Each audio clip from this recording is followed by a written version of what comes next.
The sun was setting over the Palatine Hill. Inside the imperial palace, the Emperor Pertinax was preparing for dinner. He had been ruling the world for exactly 86 days. Suddenly the doors didn't just open, they shattered. 300 soldiers from the Praetorian Guard marched into the sanctity of the Emperor's home. They weren't there to protect him. They were there to collect the debt. Pertinax didn't run. He was an old soldier. He stood his ground. He walked toward the swords, looked the men in the eye, the men he had paid, the men he had fed, and asked them, "Soldiers, what are you doing? Is this your honor?" For a second, the soldiers hesitated. The aura of the Caesar was powerful. But then, a Tungrian soldier named Tausus screamed and threw his spear into the emperor's chest. The spell broke. The pack descended. They didn't just kill him, they butchered him.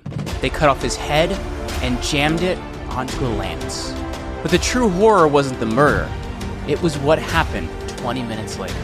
The soldiers didn't flee the crime. They didn't hide. They walked to the ramparts of their fortress and looked down at the terrified citizens of Rome and asked a simple question: who wants to be next? The bidding starts at 20,000. Welcome to the deep state of Rome.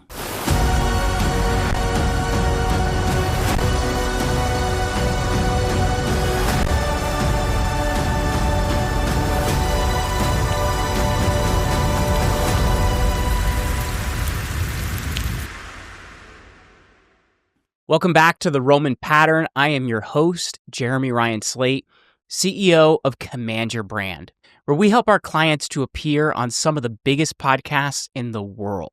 Check us out over at the link in the description.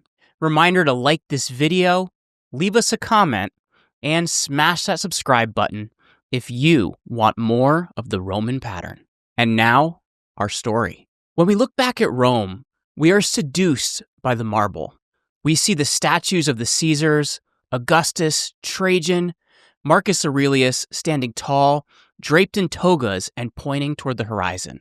We are taught that these men were absolute monarchs, that when they spoke, the legions marched and the world trembled. We see the history of Rome as a history of kings. But that is a lie. The history of the Roman Empire is not the story of the men on the throne. It is the story of the men standing in the shadows behind it. For 500 years, the greatest civilization on earth was not ruled by emperors. It was ruled by a machine.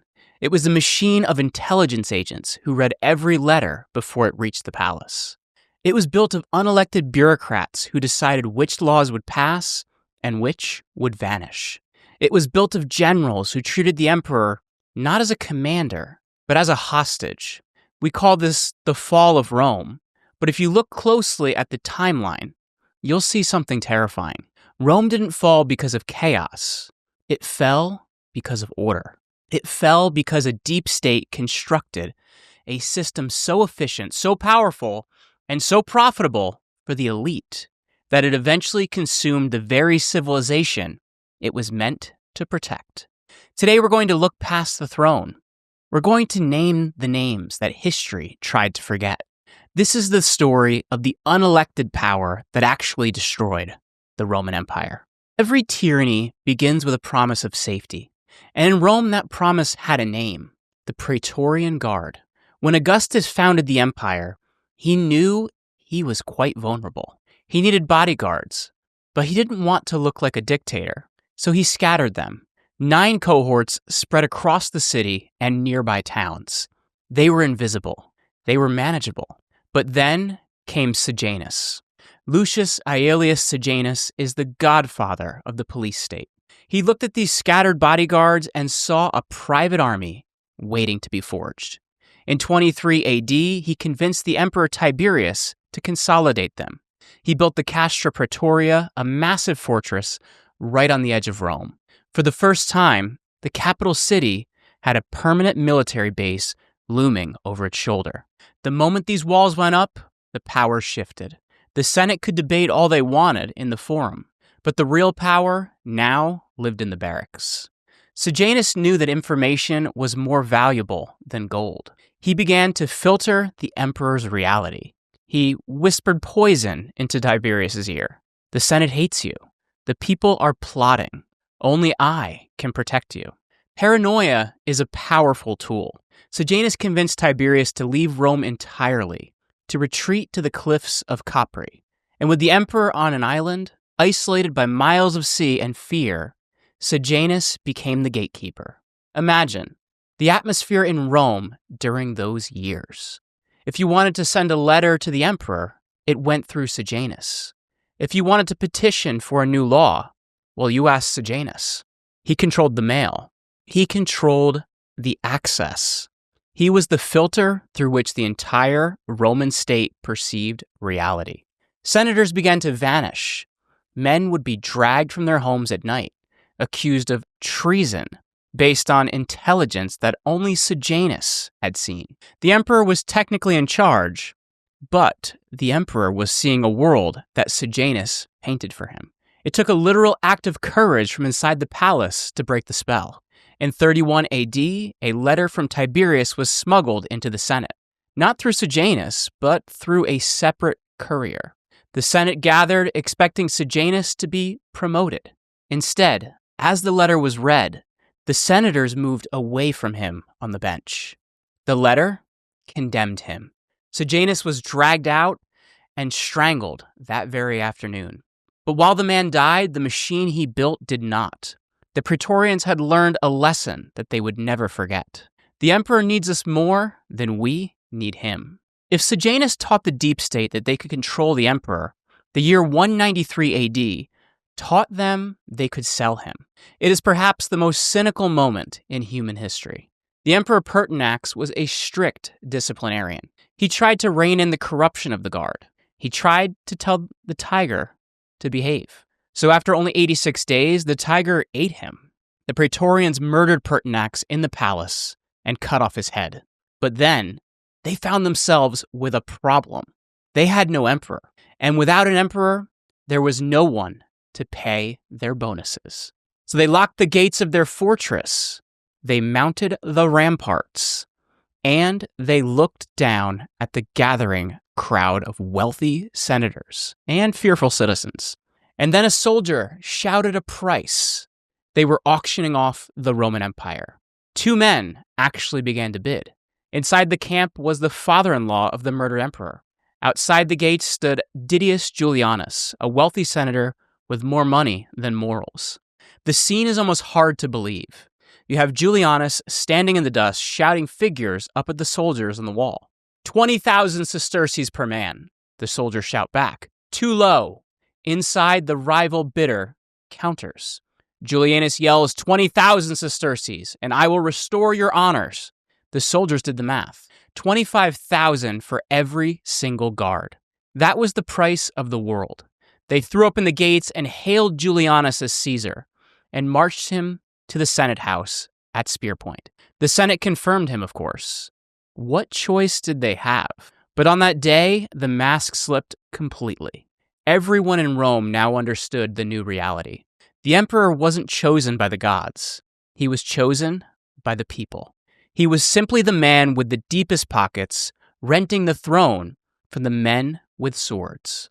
While the soldiers controlled the physical safety of the emperor, a quiet, more insidious power was growing in the hallways of the palace. The bureaucracy. In the early republic, men like Cicero or Cato ran the state themselves. But running an empire that stretched from Scotland to Syria was impossible for one man. The emperor needed help, but he couldn't trust the senators. They were his rivals. So he turned to people who had no power of their own, his former slaves, the freedmen. Under the Emperor Claudius, the government of Rome was effectively privatized. The most powerful men in the world were not generals or aristocrats. They were Pallas and Narcissus, two ex-slaves who ran the imperial household. This was the birth of the administrative state. Narcissus was the secretary of correspondence, and Pallas was the secretary of the treasury. They were the chief of staff and the finance minister combined, but with zero public accountability. They realized that proximity is power. The emperor was just one man with 24 hours in a day. He couldn't read every petition. He couldn't meet every governor. Narcissus decided who got a meeting, and Pallas decided which budget items were approved. We have accounts of senators, men whose families had led Rome for centuries, waiting for hours in antechambers, hoping to catch the eye of a freedman, slipping bags of gold to a doorman just to get a hearing. By the late Empire, this system had calcified into the rule of the eunuchs. Emperors like Arcadius and Honorius were essentially children, raised in the golden cage of the palace. They were surrounded from birth by the great chamberlains. These bureaucrats didn't just filter reality, they manufactured it. There is a tragic irony here. The emperor was worshipped as a living god. He was Invictus, the unconquered. Yet he often couldn't walk to the garden without the permission of a eunuch, who was technically his slave. The deep state had created a perfect bubble, keeping the leader happy, and distracted and completely disconnected from the crumbling world outside his window. By the 5th century, the facade was barely holding together. The Praetorians were gone and replaced by something even more dangerous. The barbarian generals, the Magister Militum. These were the warlords hired to do the fighting because the Romans had forgotten how. And the most ruthless of them all was Ricimer. Ricimer was the ultimate deep state operator. He commanded the armies, but he couldn't be emperor. He was a barbarian by blood. So he simply installed puppets. He would find a pliable Roman aristocrat, put the purple cloak on him, and tell him to wave at crowds while Ricimer ran the state. But by 457 AD, Ricimer made a mistake. He appointed a man named Majorian. Majorian was not a puppet. He was a hero. Against all odds, he actually tried to save Rome. He led the armies himself. He reconquered Gaul.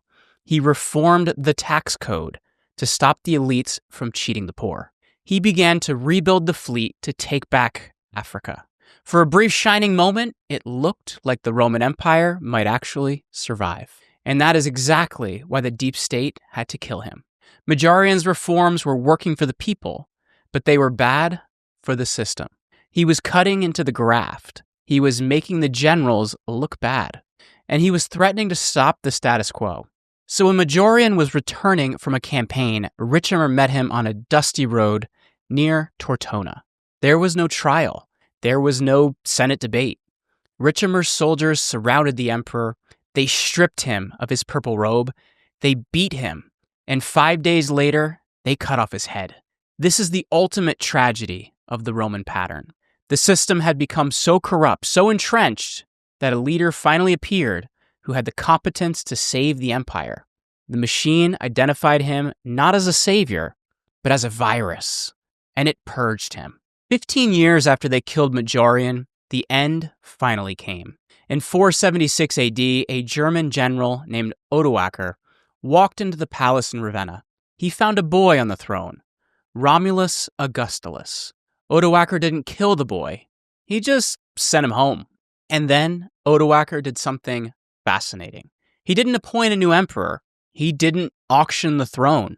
He simply packed up the imperial regalia, the robes, the scepter, the diadem, and he mailed them to Constantinople.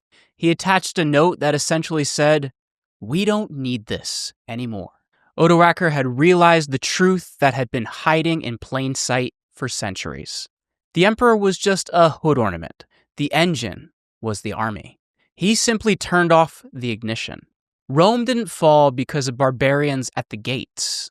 It fell because the institutions created to protect it, the guard, the bureaucracy, the army, began to consume it. They prioritized their own survival over the survival of the nation.